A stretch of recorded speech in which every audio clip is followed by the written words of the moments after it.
Jadi pada pagi ini dalam kelas kuliah mingguan Persatuan Al-Islah kita, saya bawakan satu tajuk insya-Allah untuk dikongsi dengan hadirin hadirat sekalian, iaitulah tentang marah. Marah ni kita kata kita semua dah sedia maklum dah. Kalau tuan-tuan puan-puan dah kita kata berumur lebih kurang lingkungan 40-an, 50-an, 60-an, marah ni boleh kata hari-hari kita marah. Sama ada kita marah dekat anak kita marah dekat tokek kedai, kita marah dekat kereta pasal kereta buat perangai, ataupun kita yang kena marah. Kita yang kena marah pasal apa? Macam ni, macam ni, macam ni, macam ni, macam ni, macam ni. Jadi sifat marah ni yang sebenar tak perlu untuk saya perjelaskan dengan panjang. Sifat marah ni dia adalah fitrah yang Allah bagi dalam diri manusia.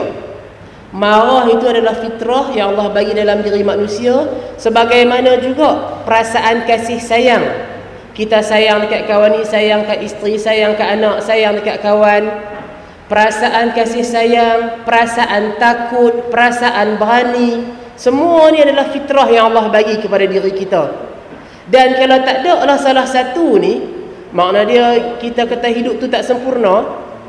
Cuba kita bayang orang lain dia ada perasaan berkasih sayang, tapi hak kita ni tak tahu macam mana perasaan kasih sayang tu no. Dia jadi macam robot. Robot bukan ada perasaan kasih sayang. Robot bukan tahu nak marah ke nak cengih-cengih, dia tak tahu. Macam mana kalau Allah tarik perasaan tu pada kita, fitrah tu pada kita, makna tak sempurna diri kita sebagai seorang manusia. Fitrah-fitrah ini yang saya sebutkan, kasih sayang ke, marah ke, berani, takut dan sebagainya ni, ini adalah sifat-sifat yang Allah beri untuk kita tahu kesempurnaan diri kita sebagai manusia. Cuma satu persoalan yang suka saya timbulkan, bagaimana kita nak menyalurkan fitrah ini? Perasaan kasih sayang, macam mana kita salurkan jalan dia tu? Marah, macam mana kita nak salurkan jalan dia tu? Marah bukan tak bagus. Marah bukan kita kata ni perangai ni tak bagus lah, marah ni awak Allah bagi marah dekat diri aku bukan tak bagus. Bila Allah bagi dekat kita semua benda tu, kita kata elok, bagus. Cuma kembali kepada persoalan yang saya timbulkan tadi, macam mana kita nak salurkan perasaan tersebut? Sifat marah yang Allah bagi dalam diri kita ni, macam mana kita nak salurkan dia? Kita nak mengikut saluran syariat ke, atau kita nak menurut saluran hawa nafsu kita? Ikut sedap mulut je kalau nak marah, ikut sedap tangan saja dia nak apa tibai siapa-siapa pun. Jadi yang kita duk buat selama ni, kalau saya 33 tahun, tuan-tuan puan-puan dalam lingkungan kita kata atas-atas lagi, sifat marah yang Allah bagi ni, macam mana cara kita kontrol dia? Apakah kita kontrol dia dengan berdasarkan nas-nas syarak, ataupun kita guna sewenang-wenang dia? Jadi di sini yang mana untuk kita jelas. Marah ni kalau kita tanya tengok, bukan ada orang yang suka kena marah di rumah ke, anak-anak kita ke, ataupun di tempat kerja ke, bukan ada orang yang suka kena marah. Kalau kita kena marah tu saja, kita nak marah balik dekat dia. Tapi satu masalah yang berlaku di kalangan kita sesama manusia ni, banyak orang yang cepat nak marah, cepat kita kata panas, cepat kita kata baran dia, cepat naik angin dia. Kita tak suka kena marah, tapi kita sendiri jadi orang yang pembengis, suka duk marah. Ini yang kita kata realiti yang berlaku dalam masyarakat. Dan kita pun tahu orang yang sebenar tak suka nak berkawan sangat dengan orang yang duk rajin-rajin marah ni. Biar pergi kat dia, tu duk kira kat dia, dia tu kerja semua orang lain tak betul, dia ni semua hak dia je betul. Lepas tu pula pongoi. Orang Perlis kata pongoi, pembengis, baran. Jadi yang ni perkara-perkara yang untuk kita nak renungkan balik pada hari ini. Marah ni lazim dia didorong oleh syaitan. Perasaan marah itu lazim didorong oleh syaitan. Bila marah tu kita tengok mata kawan hak elok-elok, kita kata putih apa semua tu, tahu-tahu dia jadi merah menyala. Yang kita kata muka pun duk putih-putih, merah terus muka dia tu. Muka pun hak manis-manis jadi tak manis dah lagi. Darah tu dia cepat naik. Tangan tu berasa ringan je, kaki berasa ringan saja. Nak baling meja ke, nak baling kerusi ke, kita kata semua orang tu dia berasa lagu smooth, halus belakang. Berasa nak picit-picit, berasa nak pijak-pijak pun. Makna dia bila kita marah, kewarasan kita mula hilang. Lagi tinggi tahap kemarahan kita, lagi nipis tahap kesedaran kita. Makna dia mula nak jadi tak terkawal dah. Dia mula nak jadi kalau orang putih kata out of control dah. Kita dah hilang kewarasan tu. Koi-koi nak hilang, koi-koi nak hilang. Yang ni yang mana kalau kita perhati kadang-kadang apanya silap sikit je. Tapi marah tu disebabkan kita tak mampu nak kawal dia. Dia jadi melampau-melampau marah dia. Isteri buat ayam, teh, tawang, tak berasa apa. Kita marah tak sangka dah dekat dia. Padahal dia tolong buat teh tu pun dah besar rahmat dah bagus dah. Jadi kadang-kadang kita kata perkara-perkara yang tak sepatutnya untuk kita nak marah melampau-lampau, tapi disebabkan kita tak mampu ataupun kita dah terbiasa melatih diri kita tu dengan sikap kita kata baran, dengan sikap pembengis dan sebagainya, maka dia bila dia dah jadi tabiat, hak tu yang payah untuk kita nak buang. Hak tu yang payah kita kata nak latih balik, bagi sejuk temperature tu, bagi belajar tenang-tenang, untuk kita jangan duk cepat panas sangat. Bila kita kata kita tak melatih diri kita, yang ni yang kita kata kadang-kadang lama kelamaan dia akan membawa kepada sifat bengis, pemarah dan apa yang seumpama yang saya sebutkan tadi. Jadi di sini kalau kita perhati tengok tentang sifat marah ni, bila Allah berikan kepada kita sifat marah, yang sebenarnya ada tempat untuk kita marah. Ada tempat yang mana tak perlu kita marah, tapi kita guna cara hikmah. Dan yang ni lah, bila kita mengaku kita mengikut sunnah daripada Rasulullah, kita mengaku, kita kata kita nak cari jalan yang benar, jalan yang boleh bawa pergi ke syurga. Jalan tu bukan sekadar kita kata kita mengkhusus dalam bab ibadat, tapi macam mana juga akhlak Rasulullah, macam mana perilaku Rasulullah, macam mana sekian. Maka dalam bab marah ini kita tak dapat lari juga, sebab ada petunjuk dia, ada pesanan dia daripada Nabi. Dalam sepotong hadis, ada seorang lelaki ni mai berjumpa dengan Nabi. Dalam hadis yang diriwayatkan oleh Imam Bukhari, ada seorang lelaki, dia pergi jumpa dengan Nabi, dia kata, "Ausini, bagilah wasiat kat aku, pesan sat kat aku." Apa dia? Yang mana bila Rasulullah pesan tu dia nak buat lah. Dia nak buat, yang mana bila dia buat tu, okey, boleh dah kita kata nak jadi orang baik, boleh dah kita kata nak masuk syurga insya-Allah. Jadi bila lelaki ni minta wasiat dekat Nabi, minta Nabi pesan kat dia, Nabi kata la taghdab, jangan marah. Pendek ialah kata Nabi tu, jangan marah. Dua patah perkataan.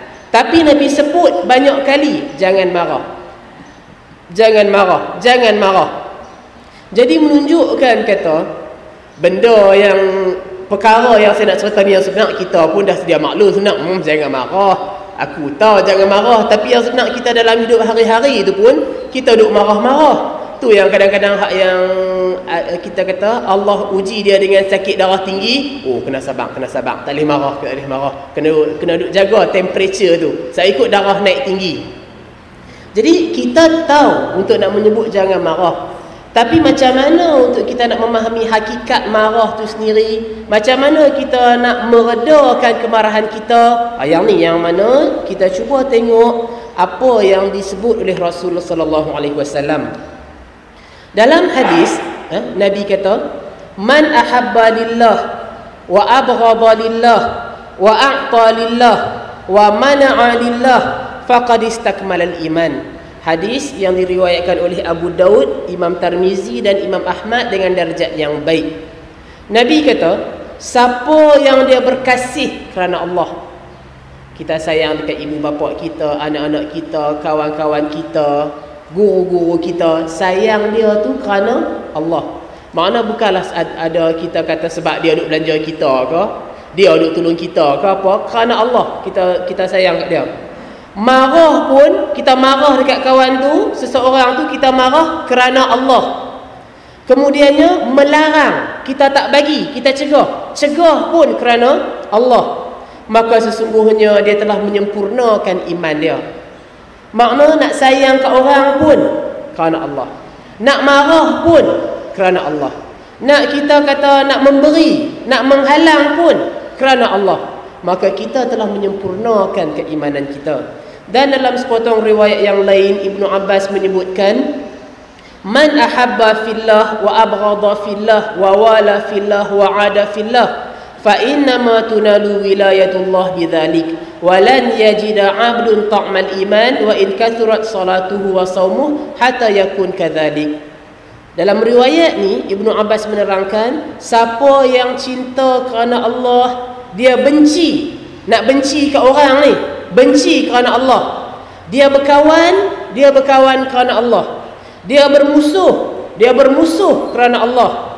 Maka perwalian, yakni kasih sayang Allah, pasti dia akan peroleh dengan jalan yang demikian. Dan seorang hamba tidak akan menemukan rasa iman. Manisnya iman itu, sekalipun dia banyak salat, sekalipun dia banyak puasa, sehingga dia berperilaku seperti itu. Makna orang yang rajin ibadat pun, dia rajin puasa, dia rajin salat, tapi kalau dalam bab-bab ni kita kata dia tak buat kerana Allah, berkawan, bukan berkawan kerana Allah, berkawan pasal boleh untung dekat dia. Kawan yang tak bagi untung dekat dia, tak berkawanlah dengan kawan tu. Marah tu bukan sebab kerana Allah, tapi marah pasal meluat kat dia ni, benci kat dia ni.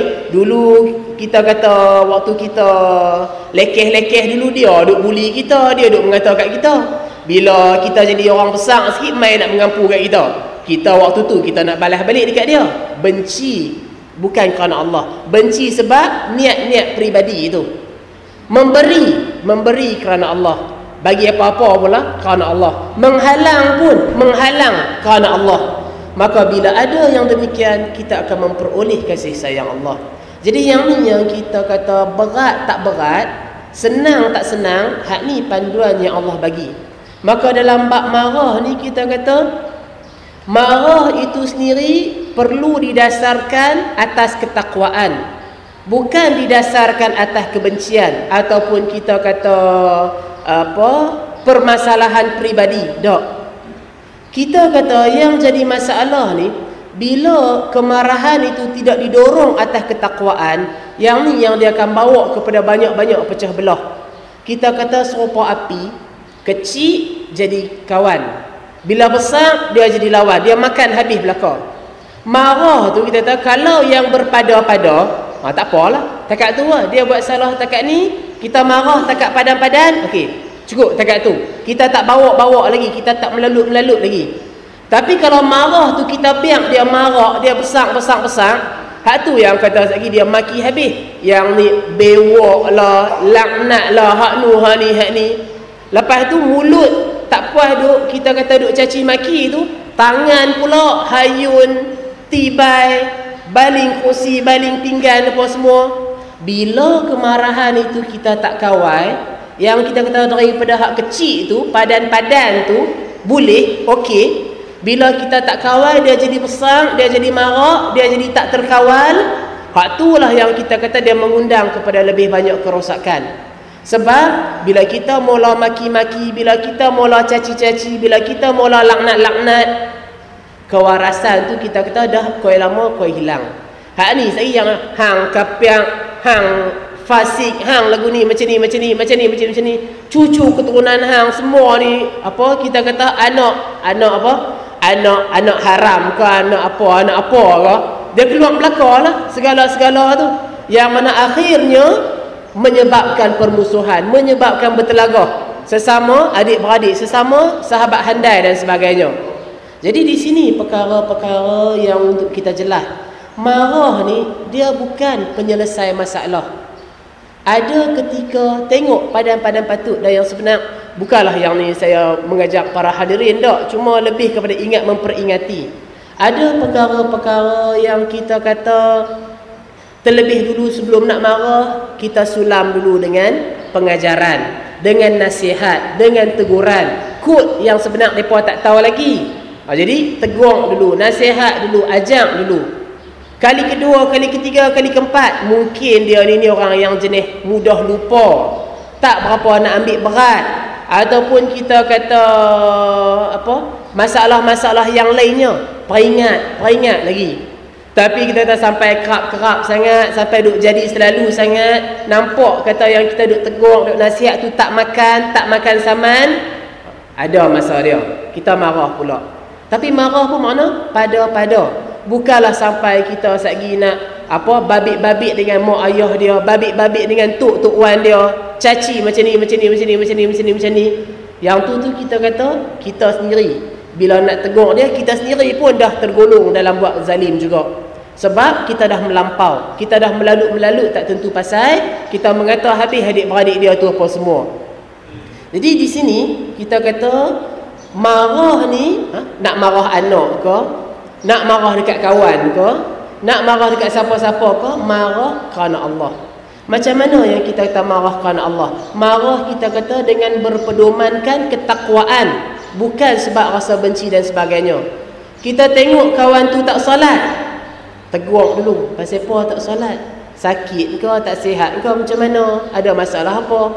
Dah duk habaq 2-3 kali, baru kita kata marah. Ni jadi Islam lagu mana ni, mengaku Islam tapi tak solat, sedangkan Islam tu tiang agama. Mana dia baru kita dah ada nada tinggi suara sikit, tanda kita tekankan pada dia, baru kita tak ada kecaman kita pada dia. Macam kita duk gerak anak gerak sampai 5-6 kali tak mangkit lagi subuh, nak jadi apa? Kalau hari sekolah mangkit awal pula. Makna dia keimanan tu kita kata dah lari dah. Kalau pasal sekolah, kalau pasal kerja, cepat dia mangkit. Pasal lagi kena marah dengan bos, kena marah dengan cikgu. Tapi kalau yang waktu hari Sabtu, hari Ahad mangkit subuh lewat, tak apa pun, tak takut pun kena marah dengan Allah. Makna dia kita bagi nada kecaman, kita bagi sekian. Marah kerana Allah. Makna dia kita marah tu atas sebab-sebab yang kita kata dibenarkan oleh syarak. Dan dalam urusan dunia pun yang sebenar boleh kita marah. Anak buat silap, anak buat salah, dah habaq lagu ni, lepas guna striker, tutup balik karan, sagi ikut terbakar rumah, terbakar baju dan sebagainya. 2-3 kali pesan duk buat juga perangai hak sama, kita marah. Tapi padan-padanlah, jangan marah sampai ambil striker tonyoh dekat badan dia. Yang tu yang kita kata melampau. Padan-padan patut untuk kita nak berikan pengajaran, untuk kita nak bagi teguran supaya dia ingat. Yang ni ingat dah lepas ni, kena tibai tangan dengan ayah, pedih sampai 2-3 hari. Lepas tu tak buat dah, pasal dia teringat pedih dia tu. Makna dia kita kata pengajaran marah tu yang padan-padan patut. Dan marah itu sendiri kita tidak berdasarkan pada kebencian. Yang ni satu lagi, apanya kita kata bila kita nak marah tu, untuk kita jelas, marah jangan jangan disertai dengan kebencian, tapi marah disertai dengan kasih sayang. Marah pasal sayang, bukan marah pasal benci. Kalau marah pasal benci, contohnya kita kata anak seorang tu jenis tak dengar kata sangat, hak lain semua mudah dengar kata. Mai tang dia tu lihat sungguh, ajak tak mau nak makan, cara lembut tak boleh, cara kasar tak boleh, pantang lepas, pantang silap sikit, dia berasa nak berangin kat kawan tu, dekat anak tu. Lepas tu bila nak berangin tu, marah tu bukan marah yang padan-padan, marah yang melampau-melampau. Marah yang disertai dengan kebencian ni makna kata dia tak jadi apa? Dia tak jadi guna. Sebab benci itu sendiri dah kita kata bersekongkol dengan setan dah. Makna kita marah, setan pun tolong kipas-kipas bagi berapi lagi. Makna dia yang tu yang sagi kita kata mula mulut tu nak doa benda-benda lain. Hang ni hidup tak aman, hang ni macam ni. Bila marah kita itu tidak disertai dengan ketakwaan, setan yang dia akan tukang perangat. Setan yang kita kata dia nak bagi lagi berangin lagi marah lagi. Yang ni perkara yang kita kena jaga. Yang mana tuan-tuan puan-puan saya kira taklah berlaku keadaan yang macam tu. Cuma kadang-kadang golongan-golongan muda ni banyak juga yang dia jenis cepat-cepat naik angin. Golongan-golongan muda, golongan-golongan yang orang panggil berdarah muda. Tambah pula kalau baru-baru menikah tu, hak lelaki tu lagi mana dengan masalah ni, yang isteri pula mana dengan masalah ni, dia cepat nak naik angin, dia cepat nak naik darah, dia cepat nak melenting dan sebagainya. Maka yang ni kita kena jaga. Kalau marah tu bukan didasarkan atas ketakwaan, bukan kerana Allah, disertai dengan kita kata sokongan syaitan, selalunya tak guna apa pun marah hak lagu tu. Dia mengajak, dia membentuk jiwa kita tu jadi tak tenang, jiwa kita tu jadi kita kata pemarah, pembengih. Lepas tu hak tu yang mula nak jadi kepada pendendam dan sebagainya. Maknanya dalam tu dah mula kotak dah. Dalam tu dia dah mula hitam, yang mana akhir dia kita pun sendiri dah jadi kita kata bukan kita yang dulu. Tu yang kadang-kadang kita perhati tengok, dulu sebelum nikah baik, cakap lembut-lembut, kita kata tegur baik-baik, awak yang bila menikah ni jadi cengih sungguh, jadi garang sungguh, tak boleh silap sikit, prong-prang, silap sikit je, prong-prang. Anak pun rasa takut nak tegur ayah dia, hak bini pun rasa takut kalau nak minta apa-apa. Abang ni beras habis dah, nak minta tu pun dah rasa seriau dah. Sekali ni makan beras apa banyak sangat sampai habis cepat, jimat-jimat sikit duit bukan ada. Bila kita kata kita tidak melatih diri dengan kita kata kesabaran, ni yang Rasulullah pesan tadi, la taghdab, jangan marah tu. Makna bukanlah semua benda jangan marah. Anak tak solat pun senyum kat dia, manis, elok, dak lah. Kita kata ada benda, ada perkara kita marah, tapi ada perkara yang mana susulkan dulu dengan pengajaran, nasihat dan sebagainya. Bila kita kata sampai dah melampau ataupun kita kata nampak nak gamuk, nak teruk sangat, marah tu kita kata buah yang kita kata nak penghujung tu. Jadi yang ni yang mana kadang-kadang untuk kita perhati supaya anak tu pun dia tidak terkesan dengan kita. Dia kadang-kadang kalau ayah tu jenis baran, jenis pembengih, segi anak tu pun dia nak keluar sama benda tu. Sebab duk tengok ayah jadi lagu tu, bila tengok mak silap sikit buat, mak kerja nak marah aja. Hak anak pun kadang-kadang dia nak terkesan macam tu lah juga. Bukanlah saya kata garanti dak. Ada juga yang kita kata mak ayah dia tu jenis cepat marah, tapi dia ni anak dia cool, tenang-tenang je. Pasal apa? Pasal kita mak aku dulu ni aku buat silap sikit, asyik kena marah aku ni. Jadi dia pun fikir aku esok kalau jadi mak ayah aku tak mau duduk cengih-cengih sangat. Padan-padan patut. Kalau hak kena marah aku marah, kalau yang tak kena marah aku tak payah marah. Jadi kalau yang jenis boleh fikir macam tu tak apalah. Tapi kalau yang kita kata tak ada nak fikir, dia memang dah terkesan, berjangkit sekali kita kata perangai hak yang nak pemarah macam tu. Lepas tu anak tu pun sekali besar dia jadi lagu tu. Yang ni sebab tu jangan kita duk heran. Kita tengok masyarakat ni macam mana. Yang sebenar pengaruh dia tu pengaruh ibu bapa yang banyak. Sebab dalam hadis Rasulullah kata apa? Ibu bapa lah yang mencorakkan anak tu. Daripada putih bersih, dia nak jadi kelabu ke, dia nak jadi hitam merah ke, dia nak jadi warna apa pun, ibu bapa lah yang mencorakkan dia. Macam mana? Walaupun kita kata ibu bapa pergi kerja, hantar anak pergi sekolah, pelepas tanggungjawab tu dekat cikgu-cikgu, tapi yang sebenar tanggungjawab yang utama tu Allah letak pada bau ibu bapa. Makna dia kita yang kata dah menjadi ibu bapa, kita lah yang mana bila mati nanti Allah akan tanya macam mana kita melaksanakan tanggungjawab kita. Jadi yang ni juga supaya bila kita marah dengan didasarkan atas ketakwaan, anak pun kita kata dia faham, dia tahu, oh ayah aku kalau bab agama dia cengih sungguh, dia marah sungguh, tak solat kita kata, ataupun tak pakai tudung, ataupun kita kata buat macam ni jangan duk main dengan ayah aku, bab agama jangan duk main. Tapi kalau dalam bab urusan dunia ni kadang-kadang tersilap, kadang-kadang sekian, dia ada lagi lembut, dia boleh bagi nasihat, boleh bagi macam ni, jangan duk buat melampau dan semangat sangat dan sebagainya. Jadi supaya anak kita pun faham, marah tu kerana apa? Bukan kerana benci, tapi kerana sayang, untuk kita nak mendidik, untuk kita nak melatih mereka. Yang ni penting. Dan kemudiannya, bila kita duk marah-marah ni, bila marah lazim dia seiring dengan macam saya kata tadi, lazim dia seiring dengan rasa benci. Pasal setan duk cucuh-cucuh marah tu. Sebab tu kita kena awal-awal sekali kalau nak marah tu fikir dulu. Hak ni nak kena marah ke tak? Hak ni elok padan ke tak?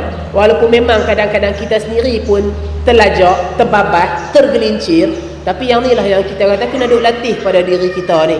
Marah jangan disertai dengan kebencian, tapi dengan kasih sayang. Kemudiannya kita marah kerana kita benci pada maksiat yang dia buat. Jangan benci pada tuan punya badan. Contoh kita kata orang kampung kita ni dia jenis suka main nombor ekor. Nasihat puluh-puluh kali dah. Kita kata jangan main nombor ekor ni, rezeki haram apa semua. Dah dia menang nombor ekor, dia belanja kawan-kawan dia pula dengan duit nombor ekor tu apa semua. Jadi tegur banyak kali dah, tak mau nak dengar, tak mau kita kata nak berubah. Maka benci kita tu benci pada maksiat yang dia buat saja. Jangan benci pada tuan punya badan tu. Sebab apa? Sebab kalau kita benci pada tuan dia tu sendiri, satgi bila dah benci, bila kita ni benci, tengok muka tak mau dah. Bila kita ni benci, dia habis dah semua sangka-sangka baik dekat kawan tu tak ada dah. Kita akan sangka buruk dekat dia, kita akan berniat nak menzalimi dia dan sebagainya. Sebab jiwa kita tu sendiri dah dipenuhi dengan kebencian. Yang ni kalau kita perhati tengok, apa dalam sepotong hadis yang diriwayatkan oleh Imam Muslim, Rasulullah bersabda yang bermaksud, pemimpin yang baik adalah pemimpin yang kamu cintai mereka dan mereka mencintai kamu. Ni bab pemimpin. Pemimpin ni makna dia, kalau yang kita kata dalam bab kenegaraan, Perdana Menteri, Menteri Besar dan sebagainya. Dalam bab kampung, ketua kampung lah. Kalau kata masjid tu imam. Kalau kata keluarga, kita lah yang jadi ayah ni. Jadi Rasulullah kata pemimpin tu semua tu pemimpin lah, ikut dia punya kategori-kategori. Pemimpin yang baik ni Nabi kata pemimpin yang kamu cintai. Anak-anak buah dia sayang dekat pemimpin dia, dan pemimpin pun sayang juga dekat anak buah dia, dekat rakyat-rakyat dia. Mereka mendoakan kamu, anak-anak buah ni mendoakan pada pemimpin dia, dan pemimpin pun mendoakan anak buah dia, rakyat-rakyat dia. Tu pemimpin yang bagus. Pemimpin yang jahat, pemimpin yang tak bagus, iaitulah yang rakyat benci dekat dia, dia pun benci kat rakyat. Rakyat duk laknat dia, dia duk laknat rakyat. Tu pemimpin yang tak bagus, kita kata. Maka sahabat tanya Nabi, wahai Rasulullah, tak boleh ke kami perang dengan pemimpin-pemimpin hak jahat ni? Dah dia duk doa laknat kat kita, kita doa laknat kat dia. Kita tak suka kat dia, dia pun tak suka kat kita. Boleh tak kalau kita nak pergi perang dia, penjatuh orang, mai kita lantik orang lain jadi pemimpin? Boleh tak? Maka Nabi kata apa? Tak boleh.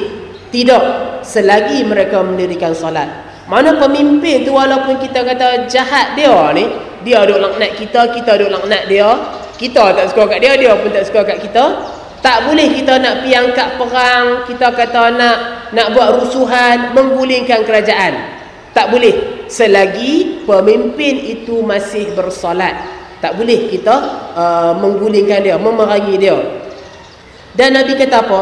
Jika kamu melihat pada pemimpin kamu sesuatu yang kamu benci, kita tengok pada pemimpin kita tu ada perkara-perkara yang dia buat ni kita tak suka, kita benci. Pasal perkara tu menzalimi rakyat contohnya, perkara maksiat, perkara kemungkaran. Hendaklah kamu benci pada perbuatan tersebut dan jangan mencabut tangan dari ketaatan. Benci pada perbuatan tu saja, pada maksiat tu. Jangan duk benci pada orang tu, dan jangan kita cabut tangan dari ketaatan. Maknanya jangan kita aku tak mau dengar dah kat dia ni duk buat kerja lagu ni. Tak. Bab maksiat tu saja kita tak ikut. Tapi yang lain, perintah-perintah lain yang kita kata tidak menyalahi syarak, perintah-perintah lain yang tidak menyalahi syarak, kita kena ikut. Yang tak betul saja kita jangan ikut. Jadi yang saya nak ambil kefahaman daripada hadis ni, Nabi kata benci kepada perbuatan. Makna dia benci kepada maksiat. Anak ni kita kata jenis yang malas nak pergi kelas-kelas agama. Kita tahu kelas agama ni dengan ilmu lah kita nak dapat redha Allah. Kalau takat nak lena di rumah, nak berangan, boleh masuk syurga tapi tak mengaji, macam mana kita nak masuk syurga? Sebab jalan ke syurga itu perlu kepada ilmu. Bila kita dah ada ilmu, kita beramal, baru insya-Allah kita kata itulah nak membawa kita kepada syurga. Tapi kalau ilmu pun tak ada, nak pergi syurga macam mana? Kita nak senang hidup di dunia ni, kita perlu kepada ilmu. Tuan-tuan, puan-puan, saya kira ada anak-anak duk mengaji dekat universiti, duk mengaji kat luar negara apa semua. Pasal apa kita duk pesan mengaji elok-elok nah. Ni UPSR dapat berapa, PMR, SPM dapat berapa, bagi dapat A semua, ayah belanja. Satu A RM1. Pasal apa yang kita duk kempen-kempen sangat bagi mereka pandai mengaji di sekolah? Sebab bila mereka ada sijil, ijazah apa semua mengaji tinggi-tinggi tu, mereka boleh kerja elok selalunya. Kerja dengan kerajaan ke, kerja dengan mana-mana, gaji elok. Lepas tu hidup senang di dunia. Taklah susah macam kita dulu. Kaih pagi makan pagi, kaih petang makan petang. Kita nak bagi dia hidup senang di dunia. Dengan apa? Dengan ilmu. Suruh dia belajar. Lepas tu nak senang bila mati macam mana? Boleh ke sekadar main berangan macam tu? Ilmu tak mahu nak cari. Tapi duk harap bila mati tu semoga ditempatkan bersama orang-orang yang soleh. Semoga ditempatkan bersama para nabi dan syuhada. Takat berangan lagu tu tak jadi apa. Jadi yang ni yang mana bila tengok anak ni kita kata jenis malas nak pergi kelas agama, tarik tangan, mai ni. Hang nak mati ke tak mau nak mati? Kalau berasa tak mati tak apalah, tak payah pergi tengok kelas agama. Tapi kalau berasa nak mati, jom kita pergi. Had tu kita kata tang nak marah tu. Kalau dah sampai balong sangat, liat sangat, sampai besar-besar dah. Kecil tak apa, boleh tarik tangan. Besar-besar ni nak tarik tangan dia keras. Nak tiban bukan dia dah pada masa tu. Kata bagi. Kata pun kita kata bagi dia sedang, bagi dia kita kata sikit. Ancaman tu kita bagi dekat dia. Yang ni perkara yang mana saya kira masalah yang parah pakcik makcik, tuan-tuan puan-puan. Pasal pakcik makcik ada anak-anak di sekolah saya ni, kita kata mengaji usuluddin, mengaji syariah, mengaji Quran hadis. Nak pergi kelas masjid pun lihat saya kata. Tapi ni yang sebenarnya bukanlah masalah di sekolah saya saja. Universiti-universiti lain pun, di Al-Azhar sana ke, di mana pun, generasi muda sekarang tak mau kepada ilmu agama. Kaki tu kita kata lihat sungguh nak pergi kelas agama. Lepas tu cuba kita fikir tengok nak jadi apa Malaysia 20 tahun lagi, 10 tahun lagi. Bila agama tu tak ada, setan jadi tok guru dia, hawa nafsu jadi tuhan dia. Lepas tu nak jadi lagu mana? Macam mana dia nak ajak anak dia esok nanti ni? Macam mana dia nak ajak bini dia? Porak peranda. Mana bila kita tak mulakan usaha daripada sekarang, tanggungjawab itu kita abaikan. Tanggungjawab mendidik yang Allah bagi kita abaikan. Macam mana kita nak jawab dengan Allah nanti? Jadi di sini kita kata sedikit sebanyak yang ni yang selalu saya seru kepada hadirin hadirat. Bukanlah kempen untuk periuk nasi saya. Cuma sebab kita kata Persatuan Al-Islah ini kita jaga anak-anak yatim, anak-anak miskin. Jaga tu bukan sekadar nak bagi makan, bagi pakai. Kita nak didik dengan asuhan agama. Kita ajak tauhid, kita ajak ibadah, kita ajak akhlak. Dan mendidik itu kita kata bukanlah kerja yang senang. Anak-anak yang kita kata umur 6 tahun, 7 tahun, 8 tahun sampai 18 tahun apa semua ni, makan sehari sekali dah banyak mana dah. Beras tu berapa kampit dalam seminggu. Ikan apa semua. Mana tuan-tuan puan-puan yang Allah bagi kesenangan ataupun Allah bagi apa-apalah, anak tu senang, kerja besar, mai sama-sama kita menyumbang. Tak boleh menyumbang duit, menyumbanglah apa-apa yang kita mampu. Habis sangat tu kita kata sumbang dengan doa tuan-tuan dan puan-puan. Benda yang kita kata tak payah duk keluar modal apa. Doa minta Allah bagi. kita kata jihad, perjuangan ini Allah tolong, Allah bantu, lahirlah generasi-generasi muda yang bukan sekadar mereka faham agama untuk diri mereka, tapi mereka mengislahkan, mengelokkan anak-anak bangsa yang lain tu. Doa tu. Jadi yang ni yang mana tak boleh besar, takat mana yang kita boleh buat, kita buatlah. Dan yang ni kita berbalik kepada dalam bab benci pada maksiat, bukan benci pada pelaku dia. Yang ni kalau kita perhati dalam surah An-Nisa ayat 135, disebut juga dalam surah Al-Maidah ayat 2, disebut juga dalam surah Al-Maidah ayat 8, tapi makna dia tu sama, makna dia tu lebih kurang. Saya bawa satu saja petikan maksud dia tu. Dan jangan sekali-kali kebencianmu kepada sesuatu kaum, jangan sekali-kali rasa benci kita pada seseorang tu, pada satu kaum, pada satu bangsa tu, kerana mereka menghalang-halang kamu dari Masjidil Haram, mendorongmu berbuat aniaya kepada mereka. Dan tolong-menolonglah kamu dalam mengerjakan kebajikan dan ketakwaan, dan jangan tolong-menolong dalam berbuat dosa dan perlanggaran. Dan bertakwalah pada Allah, sesungguhnya Allah amat berat siksanya. Ayat dalam surah Al-Maidah ayat 2 ni cerita dia, Rasulullah kita kata dan para sahabat dizalimi oleh orang-orang Quraisy di Hudaibiyah. Yang ini sebelum pembukaan Mekah.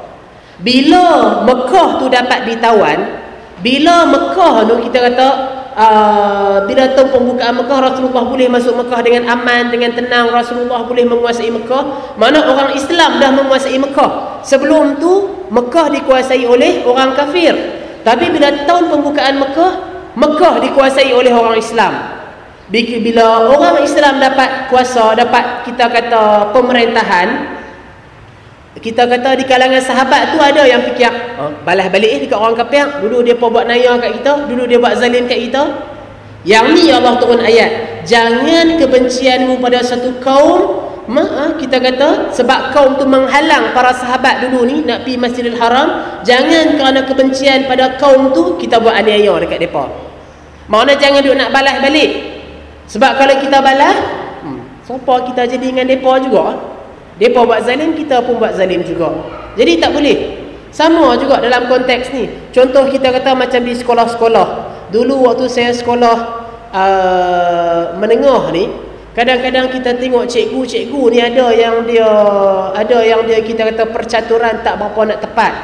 Bila ada budak-budak sekolah yang kita kata nakal, duk panjat pagang selalu, muka ni lah muka yang duk kena jumpa hal ehwal murid. Muka ni lah muka yang duk nak kena tibai. Lalu cikgu ni bila budak-budak yang sama juga duk mai, kita kata kena mengadu, kena dapat laporan dan sebagainya, selalu cikgu-cikgu ni dia tak periksa apa dah. Panggil dalam bilik, pang, tampak tu 2-3 dah. Bukan dia tanya, bukan dia periksa, bukan dia teliti. Kadang-kadang budak tu tak buat pun, orang lain yang buat. Tapi sebab muka budak ni kita kata muka yang wanted, muka dia saja hak kena cop, budak jahat. Jadi kalau mai tu dengan rasa meluat dalam diri, dengan rasa benci, dengan kita duk geram ni, duk ajak lama dah, duk buat juga perangai ni, buh sedah dua, tumbuk apa semua tu. Jadi kita kena ingat kita yang Allah bagi amanah untuk mendidik, memimpin, kalau kita salah guna mandat yang Allah bagi, jawablah dengan Allah. Makna dia contoh kita kata macam di sini kita mendidik anak-anak teratak rahmat. Katalah saya ni yang mendidik tu, saya mendidik mai seorang budak ni, kita kata muka dia aja duk buat salah. Mai panggil dalam bilik, tumbuk sedah, tendang 2-3 dah, rotan pula lagi apa semua tu. Orang tak boleh kata apa, orang tak tahu, duduk dalam ni je, duduk dalam bangunan ni je. Saya buat ikut sedap saya. Mai ada je kita kata salah tang mana-mana, walaupun kadang-kadang salah sikit hak dia buat. Bukan dia sengaja pun, dia tak sengaja buat benda tu. Tapi kita dengan rasa benci dah kat dia tu, pang kita bagi kat dia. Maka esoknya nanti bila mati, penumbuk ke, rotan ke, apa ke yang kita bagi kat dia, yang tu semua Allah akan hitung, Allah akan nilai. Berbaloi tak kesalahan yang dia buat ni, kita kata sengaja tak sengaja, kesalahan berat, kesalahan kecil, kesalahan yang diulang ke ataupun kesalahan baru, berbaloi tak dengan hukuman yang kita bagi dekat dia tu? Hukuman yang kita bagi dekat dia tu disebabkan kita benci dekat dia ke? Ataupun disebabkan kita nak ajak dia, kita nak mendidik dia, kita nak bagi dia jadi baik? Yang tu persoalan dalaman. Kita yang boleh jawab. Kita duk marah anak, kita duk marah kat kau ni, kita duk marah kat kau ni. Kita marah tu, yang kita sama ada disertai dengan benci ataupun tak benci tu, dengan hukuman yang kita bagi tu, pasal kita nak mendidik ke ataupun macam mana? Kadang-kadang, contoh kita balik kerja penat-penat, anak tu buat perangai, anak buat silap sikit je, tapi pasal kita ni dengan badan penat-penat, kita pun dah jadi kepala setan dah. Yang ni kita kata siapa-siapa pun tak boleh lari. Saya sendiri pun tak boleh lari. Tapi ni yang saya kata, kita sama-sama belajar. Kadang-kadang pergi kerja pagi, balik petang, kerja banyak. Lepas tu balik rumah pula kita kata bersepah ke anak buat sepah, kita pun hawing. Kita pun hayun tangan. Lepas tu, tak kena aku ni budak kecil je ni buat salah lagu ni, salah sikit, salah yang kita kata baru dia tak tahu. Kita pula pasal dah dengan penat-penat apa semua tu, pang. Allah akan tanya esok bila kita mati nanti. Yang ni kita kata berlaku adil. Macam mana cara kita mendidik? Jadi saya kira tuan-tuan, puan-puan taklah kena pasal dah anak-anak selalu besar-besar dah selalu. Kita taklah pang anak kita. Cuma anak tu, bila kita dapat cucu, maknanya kita kena latih lah anak kita tu.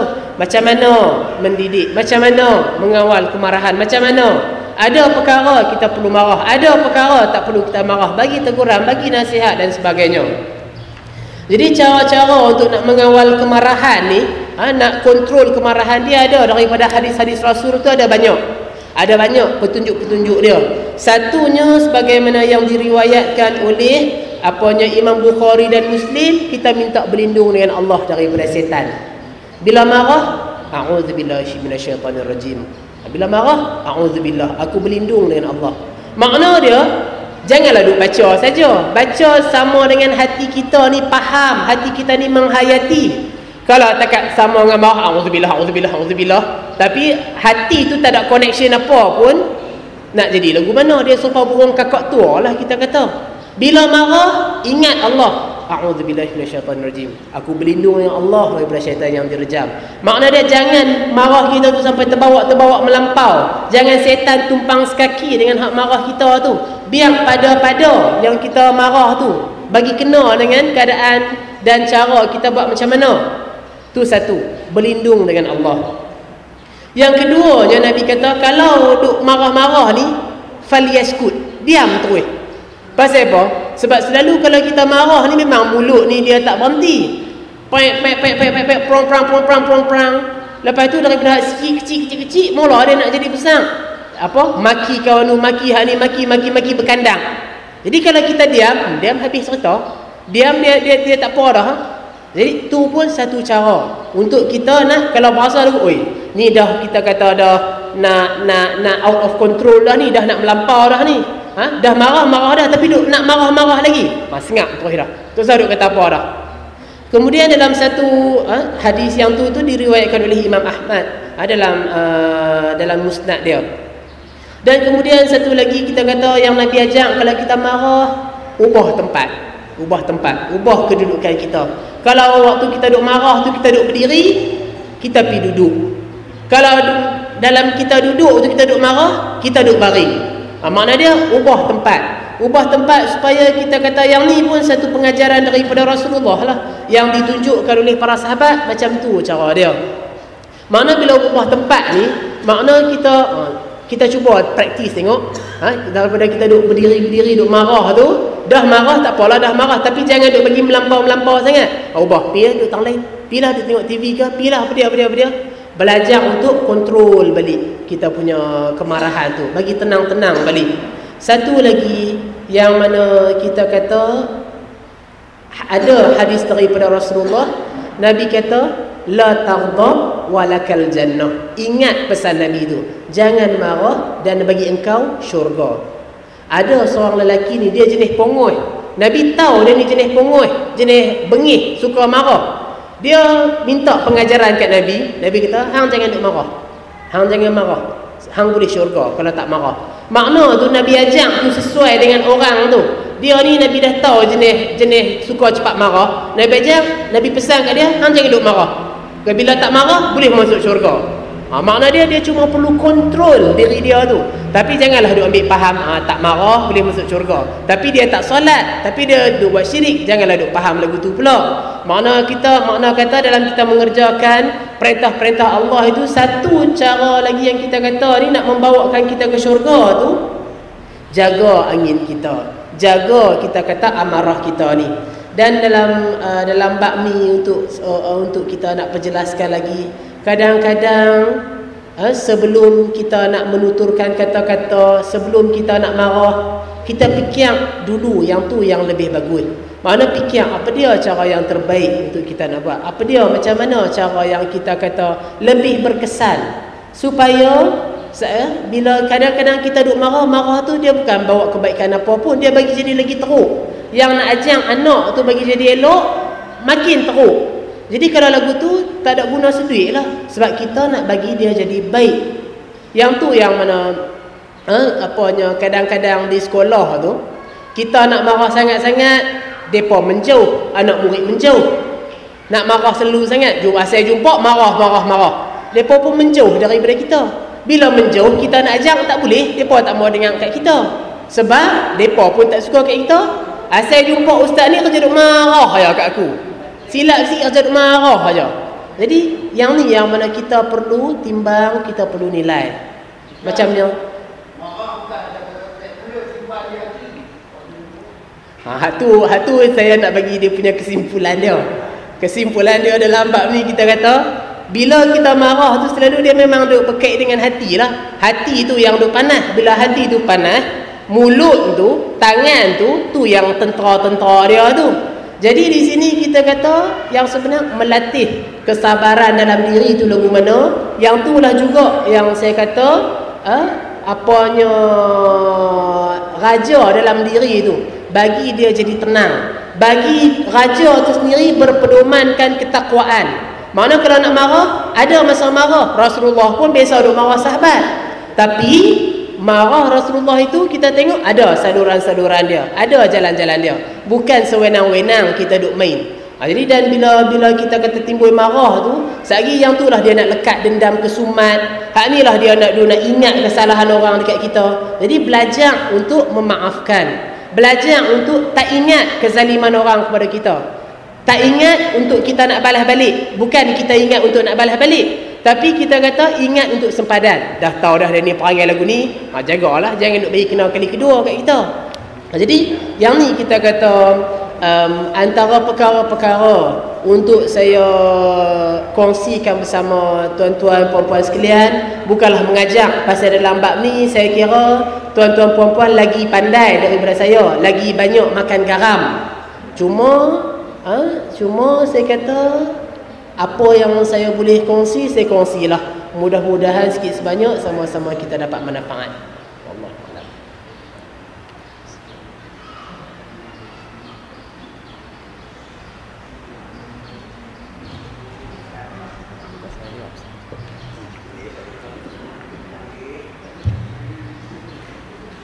Baiklah, sedikit masa yang ada, saya buka dari soal jawab. Kalau ada soalan. Assalamualaikum. Perasaan marah tu, Ustaz, ada bila kita rasa ni. Contohnya kita marah sama kerek, marah Ustaz. Kita marah orang tu, marah orang tu pasal belayar. Kita marah, macam-macam kita marah. Dalam kehidupan kita banyak perkara. Marah yang tu, marah yang berbagai-bagai perkara. Tapi adakah marah kita itu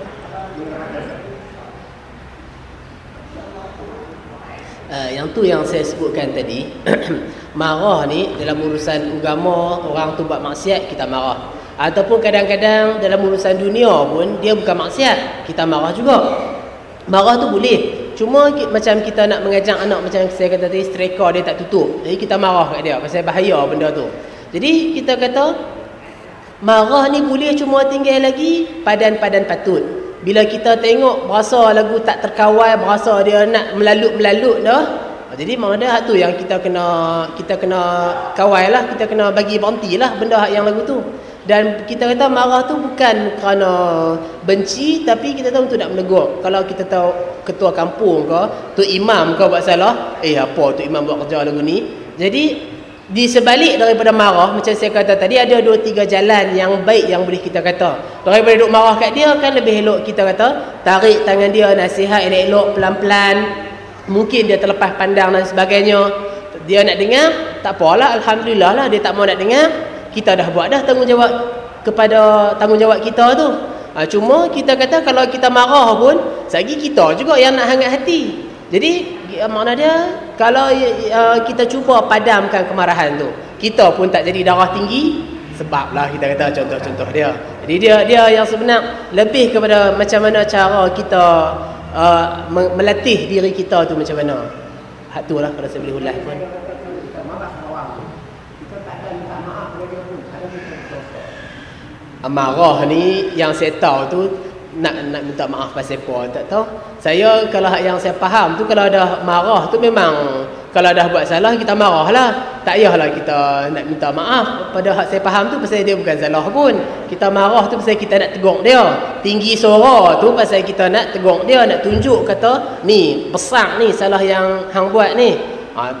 Kalau tersilap marah minta maaf lah. Tersilap marah kawan tu tak buat, tapi kita duk pergi marah kat dia.